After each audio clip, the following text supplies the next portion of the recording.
Deməli, təqdimat bacarıqları adətən insanlarda bir vərdişlə formalaşır.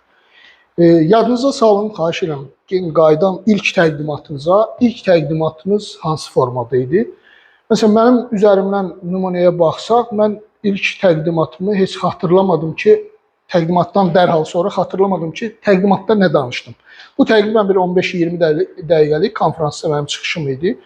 Heç xatırlamıram ki, orada nə baş verdi. Yəni, hətta təqdimatın dərhal sonra bilmədim ki, mən nələri danışdım, doğrularım nə idi, yanlışlarım nə idi. Yəni, təqdimat o dərəcədə məni həyəcanlandırmışdı.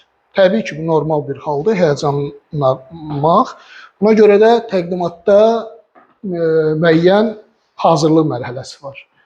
Əvvəlcə baxaq görək təqdimat bizə nə verir? Təqdimat adətən hansı məqsədlər üçün edilir? Biri məlumatlandırmaq. Normal bir halda hər hasa gedirik, bir məlumat, spiker kimi çıxış edirik, orada bir məlumat veririk. Xatırlatmaq, adətən, məsələn, layihələrin idarə olunmasında aralıq o milestonlar deyilən mərhələlər var. Aralıq mərhələləri insanlara xatırladır ki, nə etdik və nə etməliyik. Məsələn, bu bir misal ola bilər və yaxud da bir tapşırıq qoyulub, tapşırıqlar hələ ki gecikir, icra olunmur. Bundan bir xatırlatma edirik, yığırıq qrupu, yəni təqdimat edirik və s. İnandırmaq, satış menecerlərini düşünün. Satış menecerləri insanları inandırır, yəni öz istədiyini əldə edir, öz, belə deyək də, müştərisini qazanır. Bu da bir yoldur. İlham vermək, TEDx çıxışçıları, motivasiya spikerləri, bunları düşünün, onlar ilham verir. Məsələn, bizim bugün burada təlimçi olaraq mən bir növ həm də sizdə bu ilhamı yaratmaq niyyətindəyəm. Motivasiya etmək, yenə də ilham vermək, motivasiya etmək, bəzən də insanları istiqamətləndirmək kimi belə bir yol, niyyət verir. Xoş niyyət yaratmaq insanlarda, məsələn, hansısa bir hadisəyə aqressiya var, daim o aqressiya göstərir. Siz psixoloqlar yəqin ki, bunu tez-tez edirsiniz. Orada xoş niyyət yaratmaq üçün belə bir müxtəlif canlandırma, oyunlar, onun müsbət tərəflərini insanlara göstərmək kimi belə bir niyyətiniz var. Bu zamanda xüsusi təqdimatlar edə bilərsiniz. Biliyi paylaşmaq, bu normal halda konferansda çıxış edirik, müəyyən elmi diskusiyalar aparırıq. Bu da təqdimat zamanı təbii ki, əhəmiyyətlidir. Yeni bir fikir, məhsul təqdim etmək, məsələn, bir texnologiya yaranıb, biz artıq bunu tətbiq etməliyik və yaxud da şirkətimizin prosesləri dəyişir, onu tətbiq etməliyik. Tətbiq etmə zamanı bizə vacibdir ki, insanlar buna inansın, bunu qəbul etsin və bu proseslərlə davam etsin. O zaman da biz bunu edə bilərik və bir təlim edərkən. İndi baxaq, uğurlu təqdimatın sirləri nədən ibarətdir? Uğurlu təqdimatın sirlərinin əsas, yəni mərkəzi bax buradadır. Dinləyicilərlə əlaqə qurma. Əgər biz dinləyicilərlə əlaqə qurmağı başarırıqsa, bu zaman bizim bütün bu ünsürlər, yəni uğurlu təqdimat üçün lazım olan tələblər başlayır deməli, çox asanlaşmağa. Əslində bu məsələni asanlaşdırır. Uğurlu təqdimatçı birinci özü üçün düşünməlidir ki, bir təqdimatçı olaraq mən kiməm? Mən hansı təqdimat üslubunu seçməliyəm və bunu necə edəcəm? Hansı texniki vasitələrdən edəcəm? Sonra məndən auditoriya nə gözləyir? Son məhsul olaraq bizi nə gözləyir? Və məndən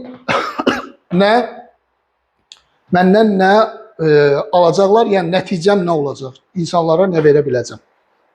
Digər bir yollar, əsas məqamlardan biri də bax budur. Və burada strukturuna baxanda təqdimatın məzmun, dizayn, əvvəldən hazırlıq və ötürmə kimi, yəni ixrac kimi məsələ durur. Bunları biz öz təqdimatımızda canlandırmalıyıq. Hamısından deməli ki, istifadə etməliyik, hamısını məharətlə çatdırmalıyıq. İndi gələk bir təqdimatçı olaraq mən, sizcə bir təqdimatçının yəni özünü bu təqdimata hazır bilməsinin necə özün yəni başa düşər ki, mən hazıram. Məsələn, mən auditoriyaya girmişəm, necə hazırlığımı qiymətləndirə bilərəm? Mövzuya hakim olmaq ola bilərmi? Təbii ki. Bir, bacarıq, müşahidə etmək, bacarıq, sonra bəli, özgüvən, stres idarə etmə, həyəcanın idarə edilməsi, sonra bunlara biz özümüzü əvvəlcədən necə hazır edirik? Bəli, yəni əvvəlcədən təqdimat barədə düşünərək. Çünki biz əvvəlcə təqdimatdan qabaq təqdimatın strukturunu qururuq, slaydları qururuq. Slaydları quranda o ardıcıllığı gözləyirik və bu anda nə yarana bilər, bu anda nə yarana bilər, bu anda mənə sual verirsə necə edəcəm? Bilirsiniz, təqdimatçılar adətən struktursuz danışanda həyəcanlanırlar. Yəni, mövzuya hakim olmayanda insan həyəcanlanır. Auditoriyanı çox gözündə yüksək tutanda, yəni mən bunlardan zəifəm, tutanda həyəcanlanır. Bu, yəni siz psixoloqlar yaxşı bilirsiniz həyəcanın mənbələrin. Əsas bir təlimçi üçün bu həyəcanları yox etməyin yolu dediyim bu məsələləri həmin əsas 3 məsələni idarə etməkdir.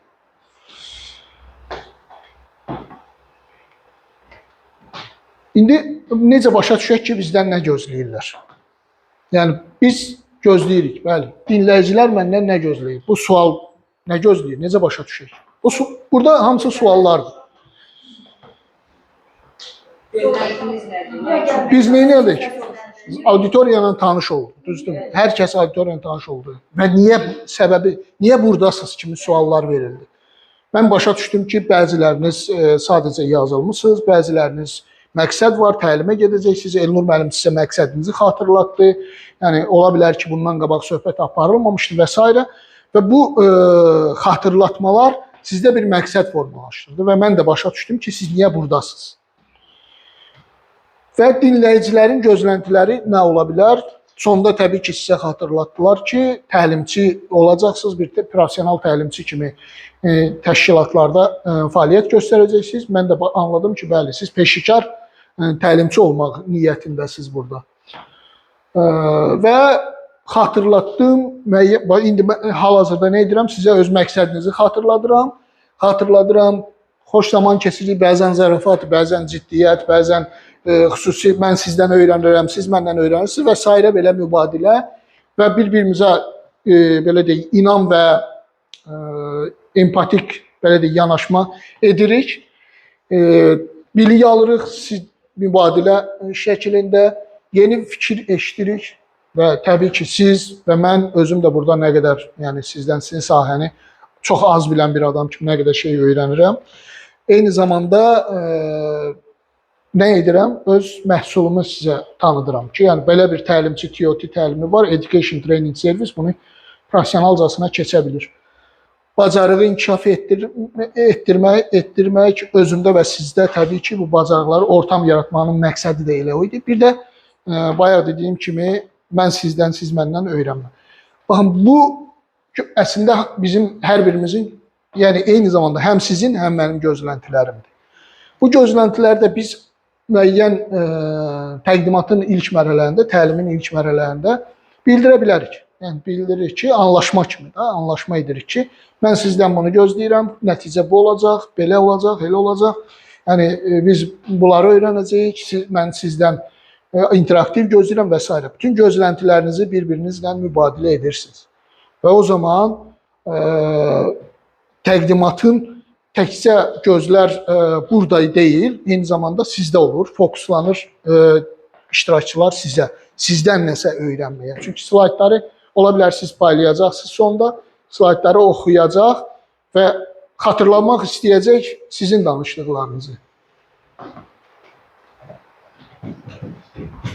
İkinci təlimçi, sonra isə təlimçinin öz məsuliyyəti var burada. Mənim mesajım nə olacaq? Mən nə çatdırmalıyam? Slaydlar çox şey deyə bilər, amma slayd çatdıra bilməz, fikri çatdıra bilməz. Mən slaydlara 2-3 dənə şəkil qoyaram, amma fikrimi yaxşı izah etmirəm. Bu nə göstərdi? Mən heç başa düşmədim.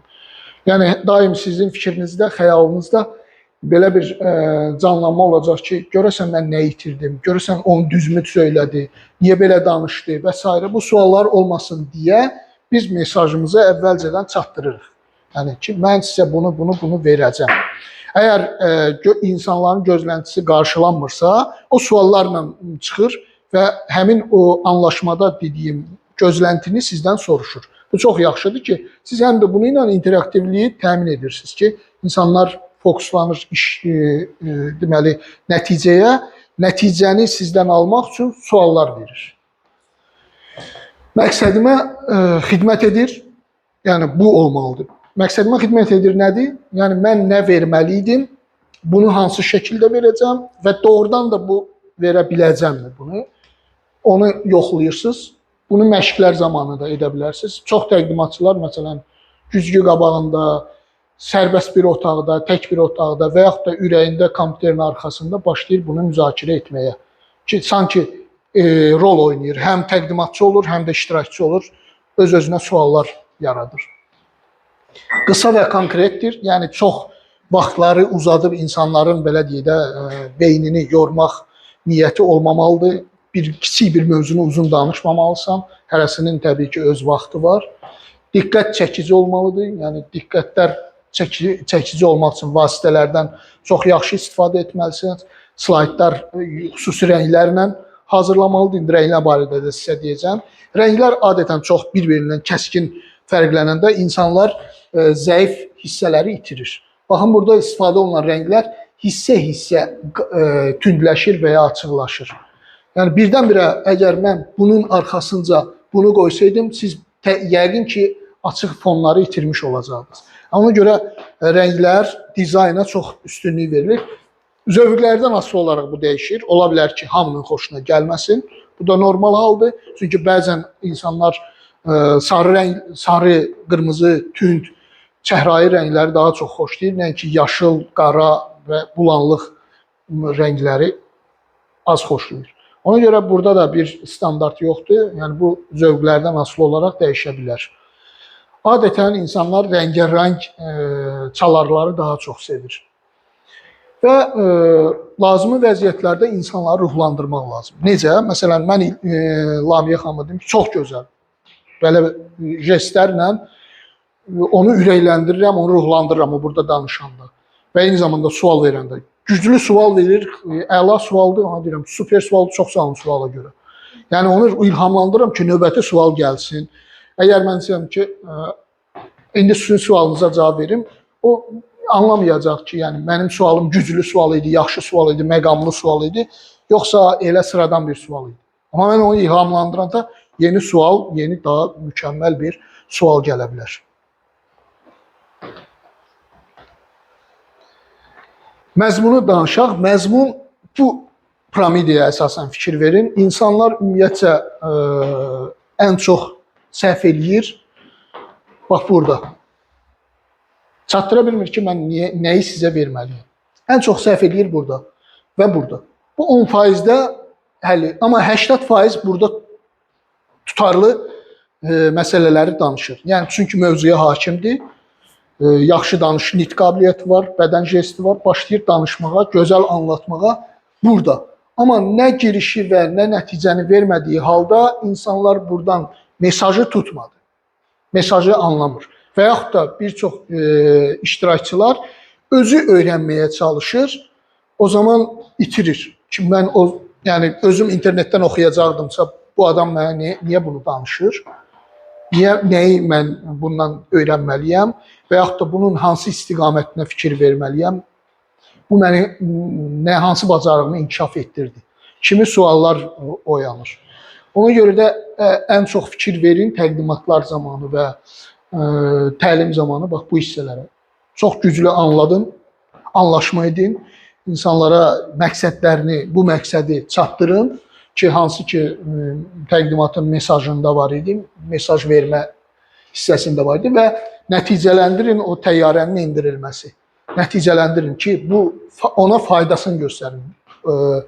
Ki, bu sizin üçün nə qədər həyatınızda və yaxud da iş həyatınızda çox önəmlidir. Onu göstərməyə çalışın. Sual var mı buraya qədər? Kiminsə bəlkə sualı var. Dolar misal verir. Buyurun. Siz dediniz ki bizim en riskli manevrimiz giriştir. Giriş zamanı olan yani biz auditoriya vereceğimiz təlim hakkında bir skem kimi önceden gösterdik. Bizim bugünkü təlimimizin planı budur. O giriş. Bəli. Tamamilə doğrudur. Tamam. O həm burada yadınıza gəlir, mən deyirdim. Soruş, göstər, anlat, tətbiq et. Belə bir ardıcılığı var idi bizdə. Bəli, siz orada soruşursunuz, yəni auditoriyanın bilik səviyyəsinin və məqsədlərini aydınlaşdırırsınız özünüz üçün. Ondan sonra anladırsınız, yəni göstərirsiniz dediyiniz həmin sxemlər. Baxın, belə bir yadınıza gəlirsə, mən belə bir sxemlə başladım əvvəldə. Təqdimatın əvvəlində. Bax, burada başladım. Fikir versiniz bu. Mən sizə anlattım ki, struktur olaraq mən sizə nə verəcəm? Hansı hissəni indi verməliyəm? Orada mən sizə artıq mesajımı verdim ki, yəni mən sizə bugün nə göstərəcəm? Yəni siz hardan hara gəlmisiniz, onu da xatırlatdım sizə. Bir struktur olaraq sizə verdim və sonra başladım izah etməyə. Giriş yaradanda da mən nə dedim? Təqdimat. Təqdimat sizə niyə önəmlidir, onu çatdırdım ki, sizin iş həyatınızda və s. və eyni zamanda bunları slaytlara da qoymuşdum. Yəni mesajım net, konkret və sizə faydası nə olacaq onu göstərməliydim.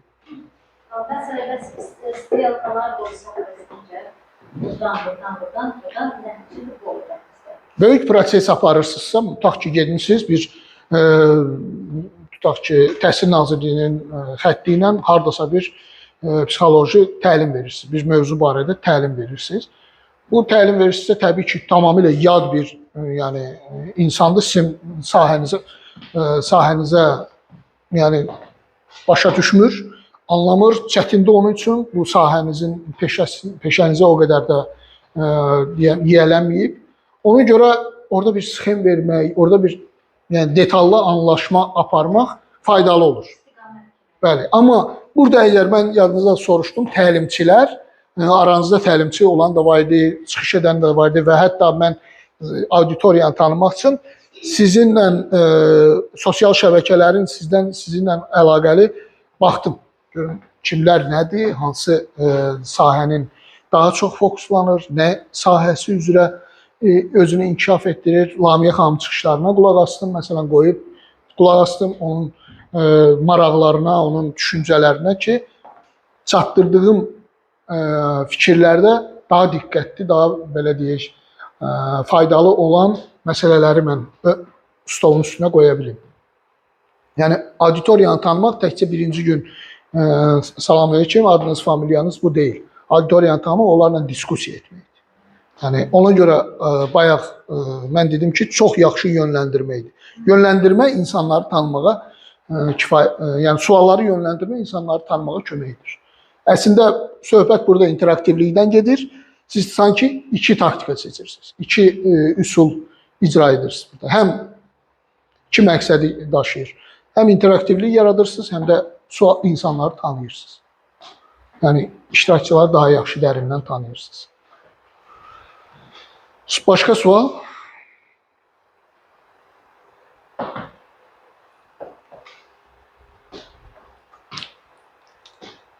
Məzmun barədə yəqin ki, başa düşdük tam ki, əsas məqsəd giriş və nəticədir. Burada çox mənalı və tutarlı mesajlar verilməlidir. Və təbii ki, burada bizim vaxtımız çoxdur. 80%-in təqdimatını o təşkil edir. Orada çoxlu mesajlar verib yəni insanları, iştirakçıları cəlb edə bilərik. Amma bu anda cəlb etmə çox çətinləşir. Çünki cəmi 10-15%-lə biz, yəni təqdimatın, vaxtın, zamanın 10-15%-ni buna sərf etməklə biz istədiyimizi, o cəlb etməni əldə etməliyik. Buyurun. Siz bir auditoriya olduğunuz zaman, deyək ki, aksiya alanda bir təlim verilir. O zaman iştirakçıları tanıma prosesini necə etməyə lazımdır? Mən o keçən dəfə də kimsə bu sualı vermişdi. Bir daha qeyd edeyim. Deməli, Nərmin xanım, vacib deyil individual hər kəsi tanıyasınız. Misal getmişsiniz, universitetdəsiniz və yaxud da elə iş yerində aksiya alınırsınız. Aranızda psixoloqlar varmı? Əllər qalxdı, görsün nə qədər psixoloq var. Qeyri-psixoloq ixtisas sahibləri varmı? Görsün, qalxdı. Əsasən hansı texniki sahədə varmı? Qaldırırlar və tanıyırsınız ki, bunlar psixologiyadan uzaqdır, sizin danışdığınız mövzudan uzaqdır, yoxsa yaxındır. Zalı belə bu şəkildə. Bir də qabaqda oturanları tanıyırsınız ki, məsələn, bunlar kimlərdir? Əsasən samballı psixoloqlardır və s. Amma yenə də bu sizi qorxutmamalıdır. Mən nə deyirdim? Kiçildim. Özünüzün yəni şəxsiyyətinə toxunmayın. Amma onun gözünüzdə bir belə deyək, o pərdəni götürün aranızdan. Ki sanki siz onunla münasibətdə olan bir, sizi çox yaxından tanıyan bir insan və yaxud da siz onu. Yəni onu biraz kiçildin, o məsafələri yaxınlaşdırın onunla. Buyurun. Geçen yıldan bir çıkışım olacaktı. Çok heyecanlıydım. Müəllimim dedi ki, düşün ki onlar hamısı benim film karakteridir. Onlara baxanda. Görürsünüz, eyni şeydir. Eyni şeydir, kiçiltmədir. Gözünüzdə kiçilir. Amma şəxsiyyətinə toxunmadan kiçildirsiniz. Çünki bu sözü ki, siz gedib desəz ki, mən uşaqlar gördünüz təlim keçəndə, gördünüz ki, orada böyük adamlar oturub, onları gözünüzdə kiçildin. Oturanlar aqressiv olacaq sizə qarşı ki, necə yəni, mənə niyə kiçiltməlisən sən gözünü?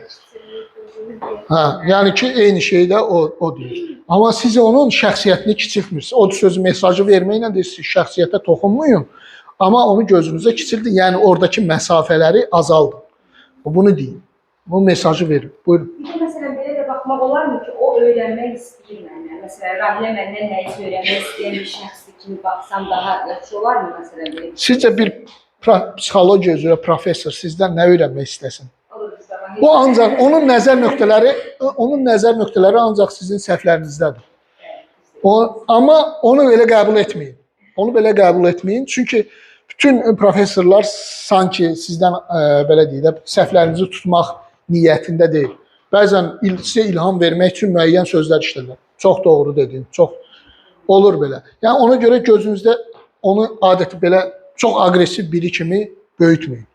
Ki o professordur, mənə bir dəqiqə yəni nə deyə bilər, bütün iradlarını bildirəcək. Elə deyil əslində. Hər kəs bilir ki, siz məsələn burada gəncsiniz, professor deyilsiniz, onun kimi düşünmürsünüz, onun bacarıqlarına sahib deyilsiniz, amma müəyyən bir dinamiklik, müəyyən bir istək və performans var. Və buna təbii ki, o sizə bağışlayır. O sizə buna bağışlayır. Məsələn, mən magistr konferansdayam 19-u, magistr orada çıxış edəcək. Təbii ki, mən öz bacarığımı ondan gözləmirəm. Yəni, mən o qayıdıram o mənim magistr illərimdəki bacarığı. Onu gözləyirsən adətən. Amma insanlar ümumiyyətcə professor görən kimi düşünür ki, məhv edəcək məni indi. Yəni onu deyirəm ki, yəni gözünüzdə onu kiçildin. Çox uzaqlaşdırmayın özünüzdən. Ki o sərtləşdirməyin məsələləri. O həyəcanınızı da aparır. Başqa sual varmı? İkinci bilmirəm niyə işlədi. Deməli, dizayn.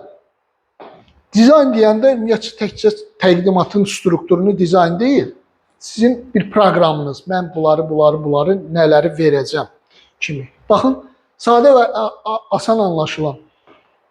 Biz müəyyən misallar deyirik. Sizcə bunları niyə deyirik? Misalları niyə getiririk? Anlaşılmaq üçün, asanlaşdırmaq üçün. Fasilitasiya bacarıqlarını burada istifadə etmək lazımdır. Canlı rənglər, yəni ölü rənglərdən istifadə edəndə slaydlar zaten bu dəqiqə elədir ki, işıq bura düşür və bəzi şeylər burada tam görsənmir. Amma canlı rənglərdən istifadə edəndə o müəyyən qədər gözəllik qatır slaydlara. Və strukturlu olmalıdır. Yəni bu sözlərin birini burada yazın, birini burada yazın, birini burada yazın. Siz bir ardıcıllıq, bir nizamlılıq görməyəcəksiniz. Ona görə də tez unudulur belə slaydlar. Amma nizamlılıq və struktur olanda və bir eyni zamanda bəzən görürsünüz, mən bu şəkili hər dəfə qoyuram. Dizaynda da var, onda xatırlatma kimi. Yəni, sizin bu boyda, dairədə hər şey yazı yadınızda qalmaya bilər. Mən onu sizin gözünüzün önünə hər dəfə gətirirəm ki, sizin yadınızda qalsın. Yəni, bu bacarıqlar da vacibdir. Yazılar görürsünüz azdır. Tamamilə yəni bəndlər kimi mən qeyd edirəm. Əsas mesajlarımı bəndlər kimi, amma çox danışıram sizinlə. Daha çox izah edirəm. Vizual qarışıqlıqdan, bayaq dediyim o qarışıqlıqdan çəkinin, qaçın oradan. Sadə, asan qrafiklər. Qrafiklər varsa, Bunlar iri hərflər, qrafiklərin üstündə xırda hərflər. Bir də görürsünüz texniki adamlar Excel'də bir qrafik qurublar, onu getirib yapışdırırlar burada. Zaten bu Excel'də o adam heç nə görmür. Onu bir Excel sadəcə düşünür ki, belə bir Excel cədvəl var. Onun içində yox. Ondansa Excel cədvəlinin özün yox, onun başlıqlarını qoyub sxem kimi qoymaq daha yaxşı. Yəni Excel'i birbaşa qoymaq düzgün deyil. Və yaxud da qoyursunuzsa hərflərin, onun içindəki hərflərin düşünün ki, o qıraqdan oxunmalıdır, kənardan oxunmalıdır. Oxunan etmək lazımdır. Kiçik cümlələr, az yazı, az keçid, animasiya. Baxın, biz çox vaxt düşünürük ki, animasiyalar yaxşıdır. Amma çox yəni ciddi konferanslarda biz animasiyalardan istifadə etmirik. Təlimdə görürsünüz, mənim animasiyam yoxdur. Bizim məqsədimiz animasiya deyil. Bizim məqsədimiz o net, sadə və tez, sürətli biliyi ötürməkdir. Yəni ona görə bir təlimçinin çox animasiya istifadə etməsi bu vəziyyəti daha da qəlizləşdirir. Bütövlük əvvəlcədən bilirsiniz, mən sizə dediyim struktur. 3 Q-nü izah etdim, qoru, qurtul, qazanı izah etdim və həmən ardınca sizə bütün təlimçinin bacarıqlarını göstərdim ki, bax bunları biz keçəcəyik və onlar üzrə də mən o ardıcıllıqla da slaydları qurdum. Bu şəkildə təqdimat bacarıqlarını siz uğurlu edə bilərsiniz. Hazırlıq mərhələsi əslində bu belə deyək, pərdə arxası görünən bir şeydir. Burada çox böyük iş gedir. Cəmi 15 və yaxud da 2 saat, 3 saat və yaxud da nə bilim 4 gün, 5 gün mərhələ. Amma bu slaydların qurulması üçün günlər, aylar iş gedir. Ona görə hazırlıq mərhələsini mən tövsiyə elədim ki, nə qədər bu slaydlar siz neçə dəfə bunu filtrdən keçirmiş olsanız belə, hər təlimə gələndə bir gözdən keçirmək lazımdır. Həm bir yaddaş kimi təlimçi bunu unutmamalıdır. Eyni zamanda da bəlkə nəsə bir şey yeni qazanmışsınız, ora qatmaq üçün, eyni zamanda nəsə unutmuşsunuz, onu əlavə etmək üçün. Çünki hər dəfə siz onu yaxşı şəkildə təkmilləşdirə bilərsiniz. Məncə buradakı bacarıqları əsasən, yəni bunları mən əsasən dediyim dinləyicilərə kifayət qədər əlaqə qurma, bu zaten əsas mərkəzdir. Yəni bunu biz etməliyik. Kifayət qədər fiziki hazırlıq, yəni sağlamam, özümü hazırlamışam, geyimim, tərzim normaldır, sıxıntılarda deyiləm, beyin olaraq, yəni ruh olaraq mən təmiz beyinlə gəlirəm və s. Yəni bir hadisə baş verdi mən təqdimata gedərkən. Təsəvvür edin, üzərimdə daraq yoxdur. Bir küləkli, möhkəm bir küləkli havadır və mən konferansa çıxış eləməyəm, özdə gecikirəm. Yəni artıq mən çıxış eləməliyəm, vaxtı cəmi 1 dəqiqəm qalır, gecikirəm və saçım çox idi və böyük bir dağınıqlığa məruz qaldı. O daradığım gözəl saç yoxdur artıq. Pushkin kimi təsəvvür edin, girməliyəm indi mən auditoriyaya. Pis vəziyyətdədir. Yəni baxmayın, qalstuk, geyimdə hər şey öz yerində, amma saç o deyil. Bu da məni ümumiyyətlə narahat edən məsələlərdən biri də saçdır. Saç dağınıq olanda özümü belə aristokrat kimi hiss edə bilmirəm heç cürə. Orada hiss edə bilmirəm. Ona görə belə qadınlara da ən çox, məsələn mən sizə görürəm, qadınlara bu çox adi. Təbii ki, sizdə bu məsələ rahatdır. Əl sukanızda var, çəkdiniz. Mən maşında unutdum, edə bilmədim. Və bir kompleks yaşayıram. Təsəvvür edin ki, artıq İstəmirəm çıxmaq, imtina etmək istəyirəm çıxışdan ki, mən çıxış edəməyəcəm. Bunu yaşaya-yaşaya indi mən çıxış etməliyəm. Bu hissləri yaşaya-yaşaya mən çıxış etməliyəm. Görün nə vəziyyətdəyəm indi, özümü necə hiss edirəm, təqribən anlada bildim. Güzgünün qabağında yalandan foyaya girəndə bir belə elədim, bir çıxdım. Çıxdım, çıxış eləyirəm, orada da tribuna qoyublar, mikrofon qoyublar, solidli geyimdə çıxış eləmişsən, tədbir belə başqa cürdür. İndi mən axı burada özüm sıxılıram, bunun arxasında sıxılıram, saç, hamısı diqqətlər məndə. Mən nəsə eləməliyəm ki, bu kompleksdən, bu həyəcandan uzaqlaşım. Edə bilmirəm, heç cürə, buradan aralaşam. Okey. Mənim əsas alətim nə oldu? Səs. məni mikrofondan imtina edib buradan aralaşmalıyam. Yoxsa gedir ayaqlar ölürəm. O vəziyyətdə deyirəm, tər aparır. Düymələrimi açdım. Yəni, bu məmur kimi dayanmadım. Düymələrimi açdım, sərbəst. Yanımda belə bir stol var idi. Penzeyi qoydum ora. Mikrofondan çəkildim. Ümid edirəm hamısı məni eşidir. Səsimi qaldırdım, zal böyüdü çünki. Mən istəyirəm çox canlı işte, diqqətimi saçımdan uzaqlaşdırdım. Verdim hamısını səsə. Azad oldum. 1 dəqiqədən sonra, 2 dəqiqədən sonra, 3 dəqiqədən sonra çox rahatlaşdım. Relaks et, saç mənim yadıma düşmür. Danışdım. Gəlib çəkilişə baxıram, görürəm heç saç elə normaldır ki. Yəni bu əslində məndə süni bir kompleks yaradır.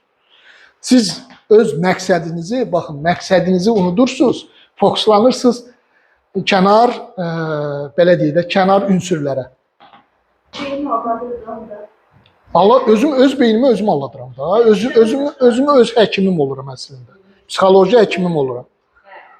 Buyurun, buyurun. Mənə elə gəldi ki, siz saç sizə yenə də elə ki, əsas məqam qaldı və siz auditoriya environment saçınızı yaratdınız. Yox, baxın, mənim məqsədim nə idi? Saç mənim narahat edir. Düşünürəm ki, hamı mənim saçıma baxır. Və mən burada ölü kimi çıxış edirəm. Yəni dizlərim əsir. Bundan azad olmaq üçün mən buradan çıxmalıyam, pencəyə atılmalıdır, qalstuk boşalmalıdır, mikrofondan azad olmalıyam və onda mənim saçımda öz... Situasiyaya qarşı qarmoniya yaratdınız. O nə deməkdir? Mənə izah edin. Qarmoniya demək ki, hər şey uyğunlaşdı. Təbii ki, mən uyğunlaşdım, saçımı unutdum. Unutdum, yəni saçımı unutdum. Mənim məqsədim nə idi? Saç mənə həyəcan, kompleks yaratmasın. Mənim məqsədim o idi ki, saç mənə kompleks yaratmasın. Kompleks yaratsa mən istədiyim şeyləri danışa bilməyəcəm. Dünən yox, birinci təlimdə də belə bir hadisə, buna oxşar hadisə baş vermişdim. Mən artıq hazırlıqlı gəlmişdim. Daraq cibimdə idi. Darağımı götürdüm. Bildim ki, küləkdir. Yayınacaq, o darağımı götürüm özümdən. Ehtiyac olmadı, amma yenə də istifadə etdim. Kontrast olmadı. Buyurun. Bir şey deyə bilərəm. Mən əslində bunu psixoterapiyanın pedaqogikası fənni var. Orada məsələn tələbələrə biz empatiyanı öyrədəndə aytən bunu bu şəkildə izah edirəm. Sizin üçün eləyib, indi baxıram ki, təlim üzrə keçərlidir. Məsələn, bir psixoloqun əsas bacarıqlarından biri bu olmalıdır ki, daxili və zehni gürültünü seans zamanı sustura bilsin. Əgər susturmasa əsla odaklana bilməz pasientə. Və onun məsələn bu cür izah edirdi ki, zehni gürültümüz məsələn qabağımda Nigar danışır, amma mənim fikrim tamam başqa yerdədir. Öz beynimdə evdə qalan problemlərimi həll edirəm. Geyimdədir və s. Aysalya da sizin dediyiniz kimi saçladı. Daxili gürültü də oldu ki, narahatlığım, həssaslığım, qorxularım, stresim və s. Məsələn, indi baxıram ki, o təlim üçün də keçərlidir, hər iki gürültü dediğimiz şey. Bütün təqdimatı, yəni uğurlu edən amillərin ən əsası həyəcandır. Əgər siz həyəcandan, yəni o digər şeylərə fokuslanmaqdan özünüzü çəksəz və ancaq məqsədinizə, sizə nə verəcəm mesajlarıma cəlb etsə, o elə onun qarşılığı olaraq siz auditoriyanı özünüzə cəlb etmiş olacaqsınız. Fərqindəsinizsə, biz bu təlim boyu bütün diqqətlər buradadır. Hər kəs bir şey öyrənmək istəyir. Kiçik nüanslar ola bilər. Məsələn, indi Könül xanım orada mesajlaşır. Bu ola bilər. Amma mən inanıram ki, onun beyni buradadır, fikri buradadır. Düzdür mü? Elə deyil Könül xanım. Yox? Biz artıq bilirik. Amma bundan sonra da bizdəsiz yəqin ki. Baxın, bütün taktikalar istifadə oluna biləndir. Bütün taktikalar istifadə oluna biləndir. Həyatınızda baş verən bütün hadisələrə necə yanaşırsınızsa, təlimçilikdə də bunu edə bilirsiniz. Amma bu bir balaca etik və daha belə deyək də nəzakətli şəkildə olmalıdır. Yəni ilkin misala qayıdıram. Mənim belə durmam kimsə narahat edirdisə, yaxşı olar ki, mən bundan çəkinim. Yəni mən düzəldim. İlk özünüzü düzəltməyə çalışın, sonra auditoriyanı dəyişməyə çalışın. Belə bir yaxşı fikir var, deyir, insanlar əgər dünyanı dəyişmək istəyirsə, özündən başla. Sorabilirsin. Buyurun, əlbəttə. Çox hərəkət etmək yorucu olur. yerdən? İştirakçı üçün yoxsa Təlimçi üçün. təlimçi üçün əlbəttə yorulur. İştirakçı, təlimçi üçün də yorulur o heç. Amma iştirakçı üçün də gözü yorulmur. Yəni belə bir yerdə durmaq. Məncə əksinə olmalıdır.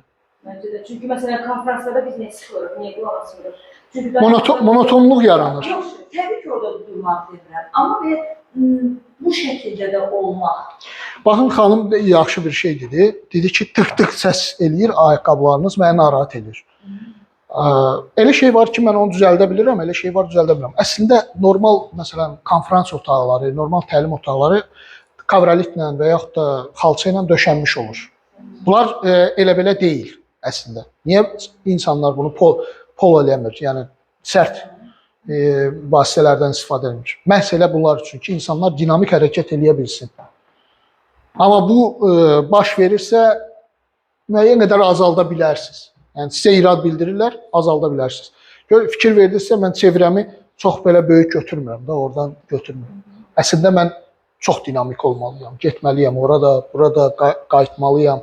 Yəni hər kəsi görürəm. Mən bəzən məsələn özüm arxada oturanların əksər hallarda göz təmasını itirirəm onların. Yəni məcburiyyətdən itirirəm. Çünki mən tap belə getməliyəm, bütün aldım hamısını. Və qayıtmalıyam, yəni hamısını. Yəni bunlar çox səs yaradır.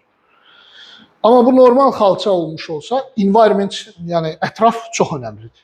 Zala girdin, nə etməlisən artıq özün fokuslanırsan ki, bəli, mən çox burada gəzməyəcəm, taqqıldayacaq. İşıqlı otaqdır, bunun biraz işığını azaltmalıyam. Çox da azalda bilməzsən insanlar yuxulayar və s. Bəli. Konferanslarda belə aktiv tərcih kimi iştirak edə bilərlər, yoxsa anlamalı? Bu varsa, ötürülürsə harasa, sizin səsiniz, ola bilər səs tonunuz çatmasın zala. Böyük bir zaldır, məsələn bu konferans zalı kimi, böyük bir zaldır. Mənim səs tonum istənilən zala çatır, qışqıra bilirəm. Amma yorucu olacaq. Boğazınız gələ bilər, sonra əziyyət çəkə bilərsiniz, yorucu olur bəzən. Əgər mikrofon varsa, bu heç bir önəmi yoxdur. Siz oradan danışırsınız ya dinamiksiniz. Əslində dinamik olmaq daha yaxşıdır. Bəs auditoriyaya sual vermək. Auditoriyaya sual vermək, ümumi sual verə bilərsiniz, direkt yox. Böyük konferanslarda direkt heç kimə sual vermək olmaz. Çünki o sıxılır bəlkə, danışmaq istəmir. Ümumi sual verin, qoy könüllü özü qaldırsın əlini. O da yəni professional olur. Buyurun. Siz durub danışmaq konferanslarda yaxşıdır, küçüdə durub danışmaq yaxşıdır, yoxsa daha belə Belə bir standart yoxdur ki, burada mən durum danışım. Özünüzü harada yaxşı hiss edirsiniz, danışın. Mən məsələn Qazaxstanda getdim. Qazaxstanda ingilis dilində çıxış etmək lazımdır. İngilis dilində mənim biraz çətinliyim var. Az miqdarda çətinliyim var. Yəni belə speaker Azərbaycan dilindəki kimi deyil təbii ki. Ona görə hiss etdim ki, mən həyəcanlanıram kürsüdə. Amma mən burada olsaydım, orada format belə idi ki, biz burada dayanmalıyıq. Mikrofon oradadır. Çox böyük zaldır. Yəni ora səs çatmazdı. Və eyni zamanda ingilis dilində danışdığım üçün mən yorulardım o səslə danışmağa. Ona görə ona üstünlük verirəm. Bəli, əsas özünüzün rahatçılığıdır.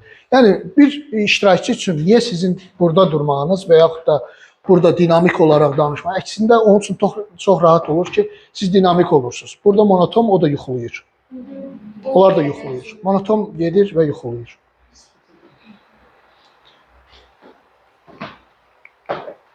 İndi isə gələk ötürməyə. Yəni mən sizə ötürməmi necə hesablayıram? Necə hesablayıram? Biz interaktivlik edirik. Əks feedbacklər alıram. Tapşırıqlar verirəm və nəticəsini siz mənə təqdim edirsiniz, bəli, edirsiniz. Bunlar hamısı əslində mənim sizə nə verdiyimi özümü yoxlamaq üçün olan bir vasitələrdir.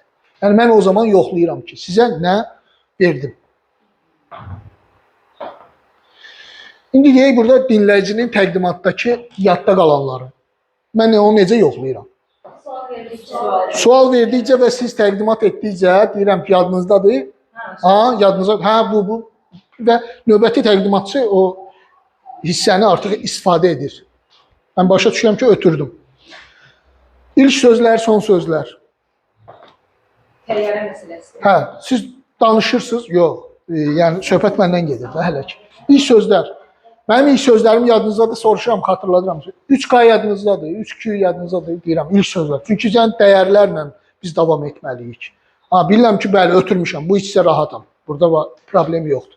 Son sözlər, yəni sonda olacaq, onun feedbacklərdə olacaq ki, mən onları deyəcəm sizə. Ancaq bu nə qədər önəmlidir? Çox önəmli.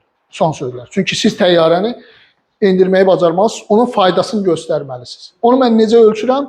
Rəy bildirmədən, geri rəy bildirmədən. O sonuncu halqanın sonuncu belə deyək, yarım hissəsində.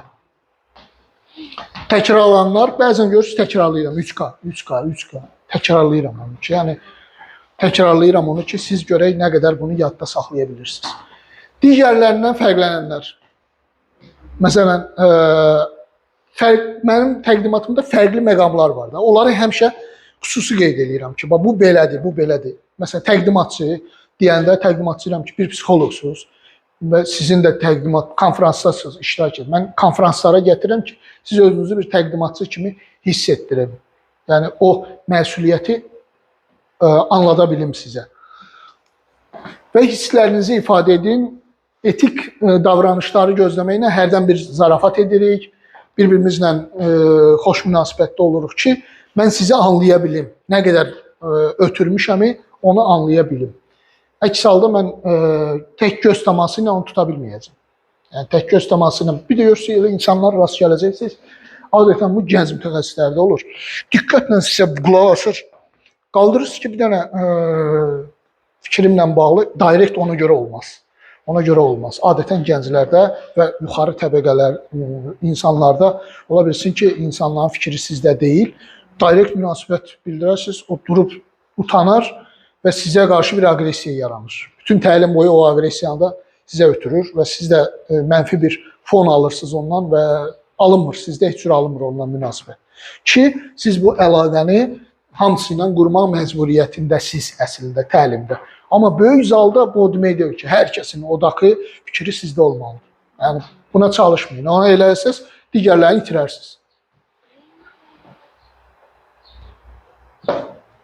Başqa buna dair nə fikirləriniz var özünüzün? Məsələn, təcrübənizdə belə bir baş verib ki, təqdimat nəsə ustalıq eləmişsiniz orada, böyük bir vəziyyətdən çıxmışsınız. Var belə bir təcrübə? Buyurun.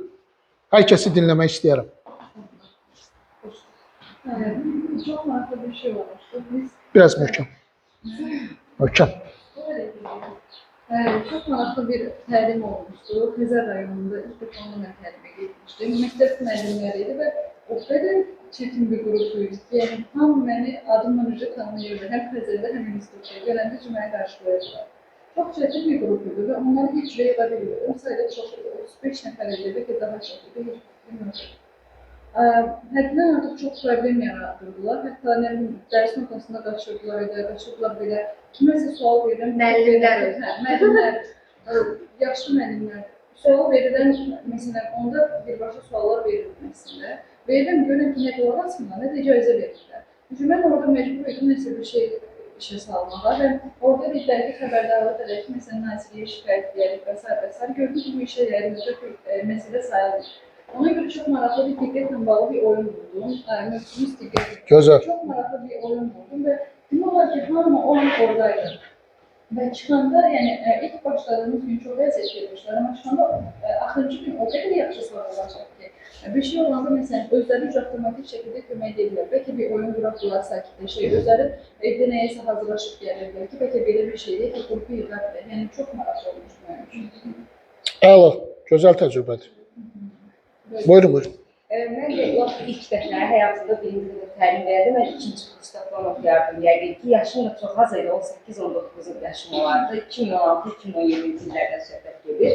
Auditoriyaya girdim. Mənə elə bir paylaşımda yazmışlar təlimçi Lamiyə Hüseynova və mənə dedilər ki, özünü təqdim elə. Mən də tələbə olduğumu təbii ki, dedim. Tələbə olduğumu deyəndə insanların üzündəki o xəyal qırıqlığı, məyusluğu gördüm ki, yəni biz həqiqətən də bunu dinləməyə gəlmişik. Olur, Havası olur var belə şey. onlarda. Bu çox pis təsir eləmişdi mənə həqiqətən də ki, indi sizə göstərəcəm hara gəldiyinizi. Və başladım orada şey elədim, birinci, bunlara maraqlı bir hekayə danışdım, bir şəxsin həyatından danışdım. Orada təsirləndirib ələ aldım. Ardıca deməli başladım bunlara çoxlu suallar yönləndirməyə və ən sonunda onlar üçün kağız hazırlamışdım. Zaten təlimin adı buydu ki, mən bacaracam adlı motivasiya və şəxsi inkişaf seminarı idi. Və götürdüm o kağızların hamısını da özüm yazmışdım bir.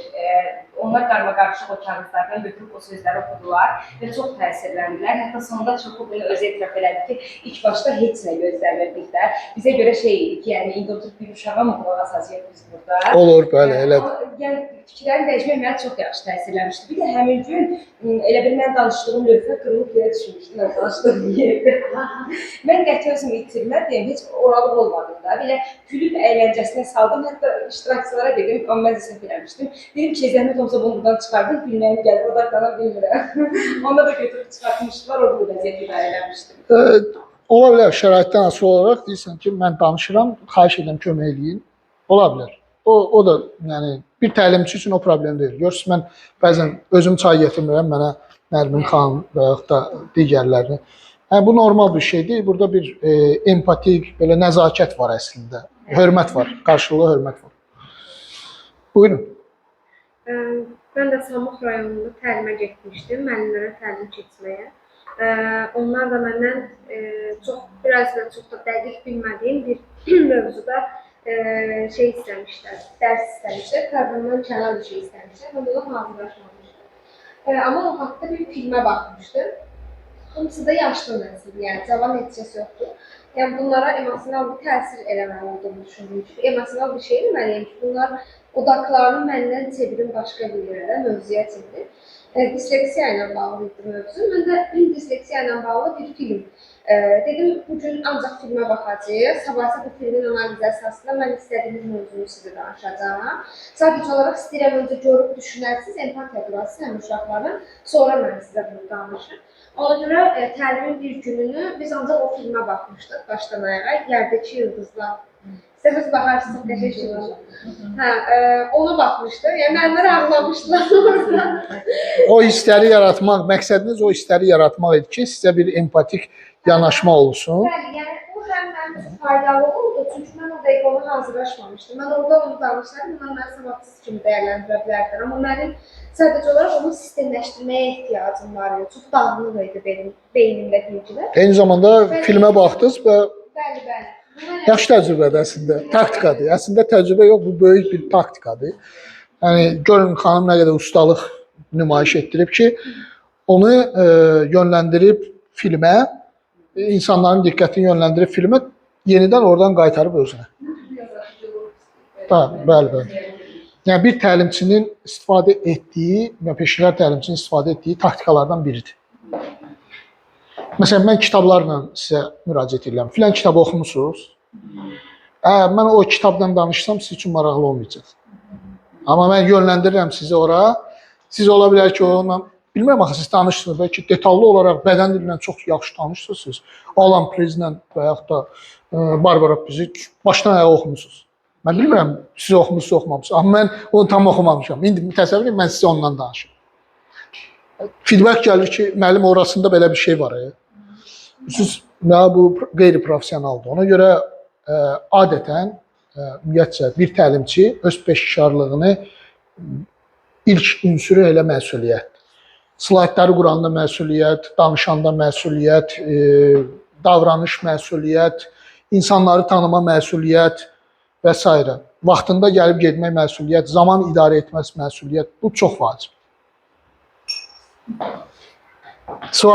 Sual var Nərmin xanımda, mən görürəm, düşünür. Şey olaraq, mən bəzən təlimlərdə olur ki, bizdə bu eyni təlimlər olur. 5 gün dalbadan eyni qrupa girirdik təlim demək üçün. və gələnlər bəzən çox can dərdi gəlirlər, gəlmək istəmirdilər. Növbəti sabah da gəlinmi, gəlməyimmi, sabah görə nə olacaq kimi şeylər olurdu. Onu mən bir dəfə belə bir şey elədim ki, art terapiya müəllimlərin ən belə sevdiyi hiss olur ki, art terapiya yəni şəkil çəkməklə kimsə nəyisə analiz eləmək. Gördüm çox sıxıcı gedir, mövzudan kənara çıxdım, dedim gəlin, indi arada bir fasilə kimi 15 dəqiqəlik özünüzü art terapiya edin. Bir də əgər övladsınızsa ailənizi, əgər ailəsinizsə övladınızı eləmək. Ola bilər. Dərs üçün, sabahki dərs üçün də belə bir şeydir. Siz bu gün burada bir şəkil çəkirsiniz. Hər kəsə bir şəkil verdim. Siz burada şəkil çəkirsiniz. Mən sabahsı gün, sabah da gedirsiniz evdə, dediyim kimi, övladsınızsa valideyninizə, valideynsizsə övladınıza şəkil çəkdirirsiniz. Sabahki mövzumuz art terapiya olacaqdır. Art terapiya haqqında danışacağıq. Sonra bir yerdə biz çəkdiyimiz şəkilləri, həm də uşaqlarımızın şəkillərini analiz edəcəyik. Onlara maraqlı gəlmiş ki, həm də bir uşağın mənim nə çəkəcək, nə travması var falan filan. Sonra art terapiyanın travmalarını falan ne yapmışdır? Onlar üçün maraqlı gəlmiş. Sən o təlimi, o və onun sabahsı günü bir keçib gözləmişdir və dinləmişdirlər. Çünki maraqlı Olur, gəlmiş. bəli. Görürsünüz, çevir, fikirləri dəyişdiniz. Yəni bu da taktikadır. Taktikaların müəyyən bir strukturu yoxdur. Yəni sahədən, peşkarlıqdan asılı olaraq hər bir taktikanı istifadə edə bilərsiniz. Yetərin ki, insanları incitməsin. İncitməsin. Hə, incitmədən. Bir dənə bunu gözləmək lazımdır ki, yəni, insanların etik davranışı pozmadan onların cəlb etmək. Məsələn, siz qeyd edirsiniz, diktator rejiminə nə vaxt keçmək olar, niyə özünüzü müdafiə eləmirsiniz və s. Bu, özünü müdafiə etmək adətən etik deyil. Yəni, siz özünüzü müdafiə etməyə başladığını an aqressiya sizdə başlayır. Çünki əks bir şey etmək istəyirsiniz. Bunu çox adam bacarmır, etik. Yəni, özünü müdafiə eləsin. Çox belə böyük peşkar psixoloji durumu çox gözəl olmalıdır ki, o etik özünü müdafiə eləməsin. Ondan çəkinmək üçün adətən yumşaqlaşdırıb. Amma siz yaxşı taktika istifadə eləmişsiniz. Yəni, özünüzü aqressiya göstərməmişsiniz, yaradıcılıqla onları qaytarmışsınız. Bir də belə çox maraqlı bir şey olmuş. İdman müəllimləri içəridə və hamısı əksəriyyəti kişidir. Yaşları da çox olur məndən. Onlarda da o qədər səs-küy var idi. Həqiqətən iqare eləmək çox idi. Çünki 4 nəfər var idi. Təbii ki. Mən orada bilmədim həqiqətən nə edəcəm. Çox maraqlı bir şey elədim. Müəllimlərə dedim ki, onlar deyəsən streslə bağlı bir mövzuydu, psixorelaksasiya ilə bağlı bir mövzuydu. Dedim, tamam, siz məsələn belə hallarda nələr edirsiniz? Məsələn, siz hərəkətliliyi sevirsiniz və onlar da dedilər ki, bizim məsəl sorunumuz burada stabil oturmağımızdır, yəni sadəcə oturduğumuza görə bu qədər səs-küy çıxardır. Dedim, tamam, siz belə olsa sinifdə nələr edirsiniz? Məsələn, çox kiçik idman hərəkətlərlə nələr göstərə bilərsiniz və müəllimi çağırdım, yəni dörtdə yanıma ki, dəfə gəl bir yerdə yayınız.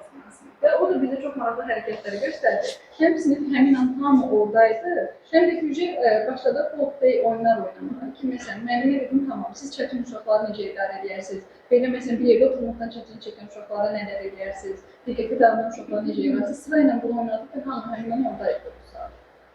Düzdür, bəli. Yəni, indi başa düşürük ki, qrup işləri adətən cəlb etmədi. Coffee breaklər cəlb etmədi. Yəni, müəyyən interaktivlik aparmaq, vaxtı gələndə, yəni, bunu proqramla getmək, yadınıza gəlir, mən deyirdim, mən proqramla getmirəm. İnteraktivliyi, sual-cavabı orada yazmışıq, amma o proqramla deyil. Lazım olduğu anda ona keçmək lazımdır ki, bütün diqqətlər sizdə olsun. İndi belə bir fikirlə başlamaq istəyirəm inkişafa. Mükəmməl deyir, yaxşının düşmanıdır. Bu nə deməkdir? Fəlsəfi belə bir mənası var bunun. Yəni, əgər siz mükəmməliyyətçi olacaqsınızsa, heç yaxşını da əldə edə bilməyəcəksiniz. Ancaq mükəmməl, hardansa bir base deyirlər də, sadə variantından hər şeyin başlamaq lazımdır. Sizə deyirdim, təqdimatın sizə deyirdi ki, ilki onda siz çoxlu dillə bağlı problemlər yaşayacaqsınız. Amma getdikcə bunlar vərdişə çevriləcək və siz bunları unudacaqsınız. Eyni ilə mən misal gətirdim ki, mən birinci çıxışım, mən mükəmməl bir çıxış eləmədim. İlk anda heç onu da gözləmirdim ki, ən gözəl çıxış edəcəm. Heç bilmədim nə danışdım, amma getdikcə artıq danışdıqlarımı xatırlamağa başladım. Yəni, növbəti təqdimatlarda xatırlamağa başladım ki, mən nə danışdım, analiz etməyə başladım. Növbəti təqdimatda artıq analizi edərək onu təkmilləşdirməyə başladım. Bacarıqlarımı yüksəltdim və gəldim normal bir spikerlik səviyyəsinə. Bir də belə bir bariyer var bütün insanlar üçün. Spikerlər sanki düşünür ki, natiq olmalıdır. Natiqlik o demək deyil ki, siz səlis diksiyanla, səlis hər şeyi danışmalısınız. Bəzən bəli, var sözlər deyirlər, vulqar sözlər deyirlər. İstifadə etmək olur onu. Yəni deyək ki, siz belə bir texniki bir insanların arasındasınız. Mən orada götürüb istifadə etsəydim ki, nə bilim, elektrik açarı. Zaten o adam o elektrik açarını eşitmək istəmir. O adam özü də rozetka istifadə edir. Mən axı dil təbliğatçısı deyiləm, mən bir texniki təlimçiyəm. Rozetka deməyim daha yaxşıdır və yaxud da kulçator deməyim daha yaxşıdır. Yəni ki, digər Azərbaycan, tapılmayan Azərbaycan adını ki, mən də çətinlik çəkirəm o da. Yəni, burada problem yoxdur. İlk suallardan biri də bu idi ki, belə sözlər, parazit sözlər və s. Bunlara görə kompleksləşdirməyin özünüzü. Bunlar, yəni, təcrübə qazandıqca təkmilləşən bir məsələdir. Demək olar ki, mən inkişafı sizə demişəm, mesajlarımı çatdırmağı, bu təqdimatda mən özümü necə qiymətləndirirəm, yəni analiz, ilkin dedim, təqdimatı mən başladım analiz etməyə.